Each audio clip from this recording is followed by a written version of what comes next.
Moving forward. Unveiling direction with prepositional phrases.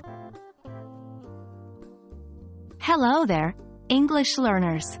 Today, we're going to dive into a captivating aspect of English grammar, prepositional phrases. More specifically, we'll focus on how prepositional phrases can indicate direction.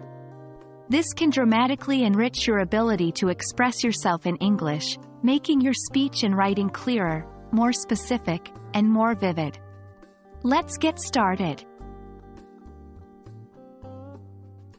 Before we proceed, let's quickly refresh our memory on prepositional phrases. A prepositional phrase is a group of words that begins with a preposition and is usually followed by a noun or a pronoun, called the object of the preposition. These phrases can show location, time, direction, cause, or manner. Today, we will specifically look at how they can indicate direction. Directional prepositional phrases show the path or route of something or someone. They can be used to clarify where something is going, where it is in relation to something else, or even where it came from.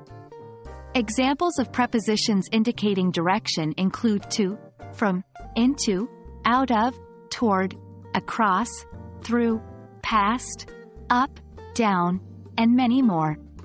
Example sentences. She walked to the store. He climbed up the ladder. The cat jumped onto the table. Knowing how to use these phrases is a key part of mastering English.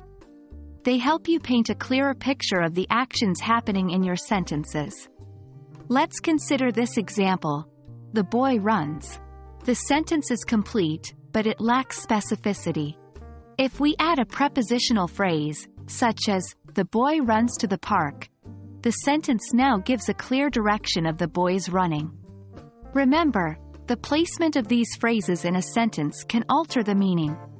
For example, I threw the ball to John is different from, I threw the ball from the window. The prepositional phrases, to John, and, from the window, indicate different directions. That wraps up our exploration of indicating direction with prepositional phrases. Understanding and using these phrases will take your English skills to the next level. It's all about practice, so keep writing and speaking using what you've learned today. Stay motivated, and keep up the good work. Until next time, happy learning!